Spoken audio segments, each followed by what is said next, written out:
Hello and welcome to this edition of the Audio Spotlight.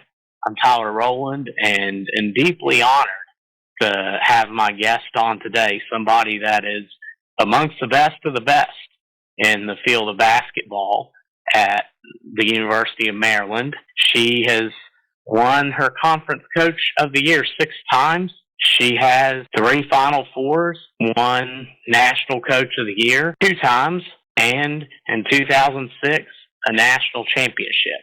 And I'm proud to introduce to you Brenda Frese. And Brenda, it's so good to have you on here. First off, one thing you emphasize is family. And how have you been? How have your sons been doing?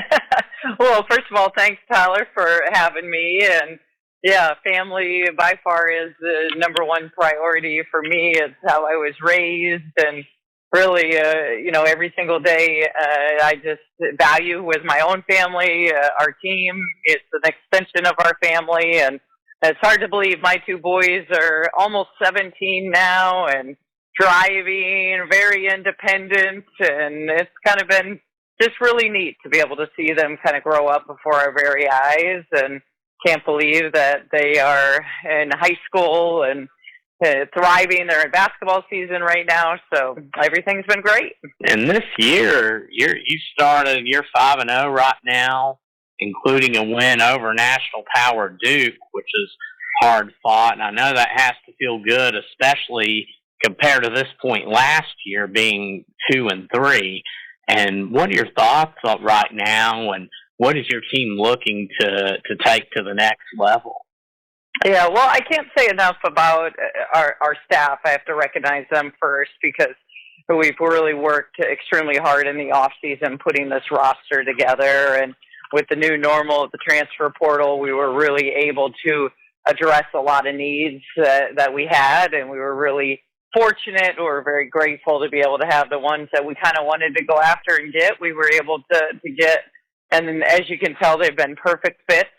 Compliments to our program. We're back to Maryland basketball, where we're athletic, we're running, we're rebounding, shooting. We have players that can stretch from the 3-point line, as well as, be able to defend and play, back and forth. So really proud of this group. I thought that was the first test, was going against a really talented Duke team that went to the Sweet 16 last year and had everyone back. And they answered that first test. They've shown since they've come in, this group, as they've meshed together, that they're really highly competitive. And so to be able to have that stretch and play at Duke and then go to Syracuse and play another ACC opponent who was in the tournament last year, and really not have a letdown after that big win with Duke, was really impressive on the road. So now we're just getting after it, we understand that it's a long season, and we've got a lot of elite teams that we're going to be playing. When you talk about the Big Ten Conference, and 6-7 teams right now are ranked in the top 25. So it is going to be, I always say, buckle up. It's going to be an exciting conference race that we're all looking forward to. You mentioned your team and the structure of it, and a lot of this has changed in college basketball in recent years, and at lightning speed. I'm sure you've been asked about the NIL, the transfer portal, the rise of social media, and then you have some daggers hit like COVID. And while change is common, this is a lot to digest in a short time, but you seem to have adapted nicely to this. And what has been your method for adapting to change like that? Well, I'm highly competitive. I don't like to lose, and this is the changing landscape, and you either have to be able to be adaptable as a coach, or you're going to be left behind. And I think for me, I was just raised that you have to be able to continue. I love to learn. I love every single day about learning something new, and this is our new normal. And although there's things that we all can agree or disagree whether we like or dislike, there's also a lot of really good things that have come out, and here we are coaching this talented roster this season. It's a great group of kids that really want to win and really love each other, and and play for each other. So just a lot of great things, and we'll just continue to keep growing and learning through this era of college athletics. You're known for making TikTok videos with your players. I mean, dancing, singing, having fun, and you're also a coach that, like I mentioned in the first question, that puts family first. And I read recently, it was pretty recent, a USA Today article that came out, and it was Stephen Borelli that wrote it, and it was about how you emphasize that and talk about the importance of family and the relationship you have with your players as well, because it spins, of course, beyond biological, and I feel like those aspects are overlooked today, just that good family atmosphere. Yeah, I think, well, it starts with how I was raised and with both my parents, and there were 6 of us as siblings, and just how we felt. I mean, we fought for each other, and you know, are a really, really tight-knit family. And I really believe, as I've gone on to this walk of life and coaching, and that it's driven by relationships and by replicating it.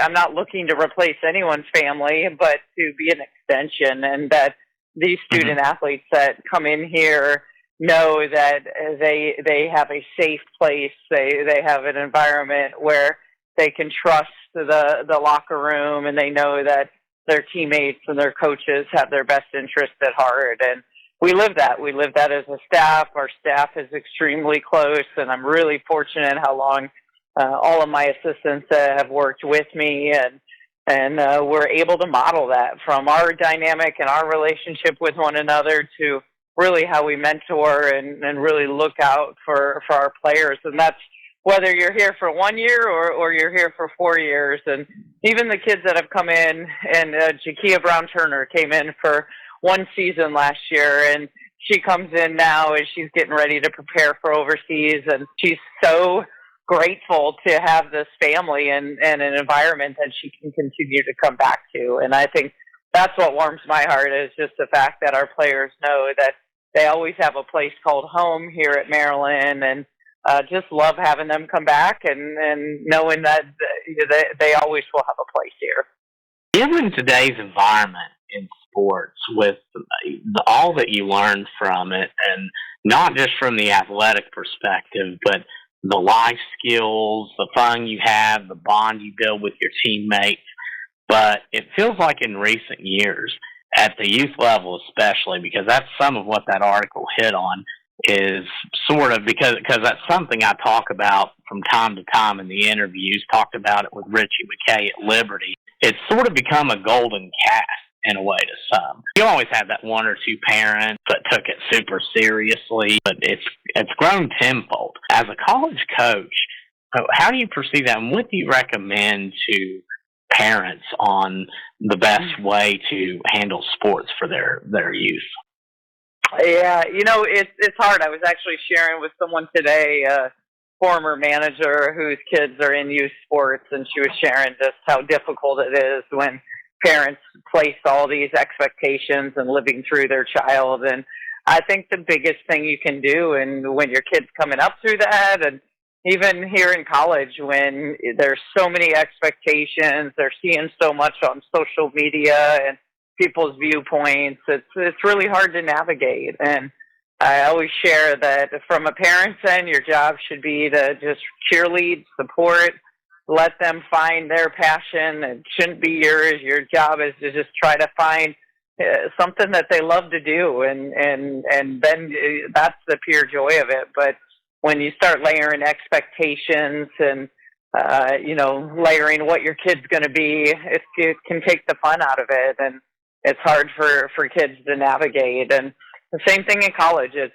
really hard. We try to protect our own program and our kids, but they're still getting DMs and seeing things that are out there, and whether it's realistic or not. And so they have a lot more that they have to navigate nowadays. And I just think, again, it goes back to your safe space, the environment, the culture that you try to uphold, and just trying to help your student athletes and being realistic in expectations, and really playing for one another. Now some faster questions coming at you, Brenda. But we'll start off, first off, your favorite music. Oh, Pink. I just recently went to her concert.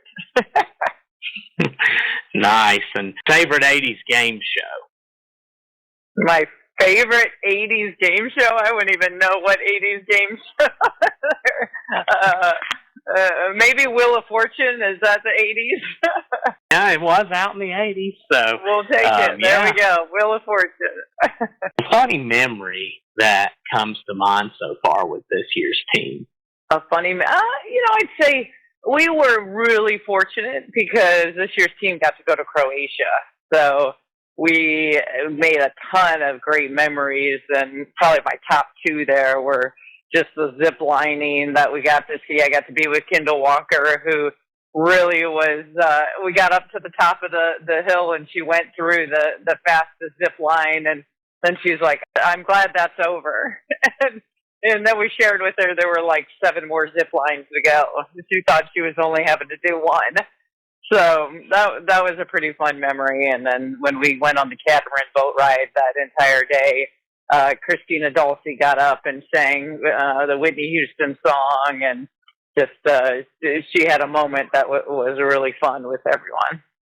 A player that you looked up to growing up? A player I looked up to when I was growing up, it was actually Molly Bolin, who played, back in the day. It was like their version of the Globetrotters, and it was the semi-pro league, and it was really the only kind of thing we had as a young girl to kind of look up to.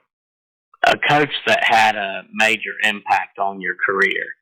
Well, I would say two. My high school coach, Paul James, had the first impact on me, and we won a state title together, and just I was always in the gym with him when I was in high school. And then probably Bill Fenley currently, where I kind of learned how to rebuild programs, and just kind of philosophy wise, there are a lot of things that I learned from him at a really early state in my coaching career.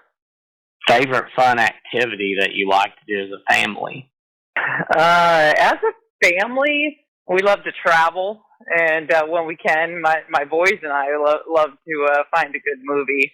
Our staff, it's pickleball. We're all about pickleball. Because I usually mention a couple names. One I'm going to mention in particular, being from Eastern Kentucky, is Jeff Walls. 3 hours away, he went to Highlands in high school, and of course now coaches at Louisville. What comes to mind?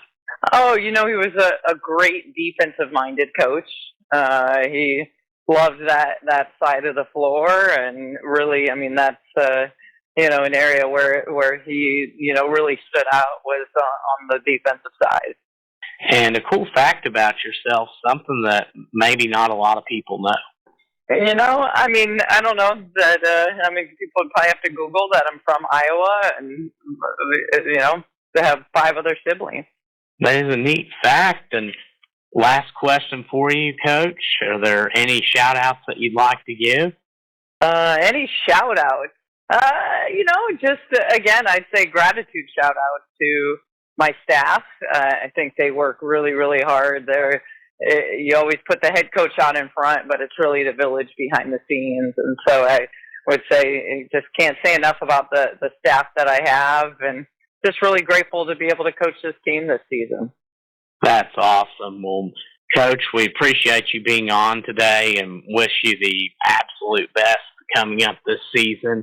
And we also want to say thank you for tuning in and listening, and be sure to stay tuned. We'll have more athletes and coaches from across the country on the show here. I'm Tyler Rowland, and we want to say thank you for tuning in today. God bless you. We'll see you soon, and go Terps!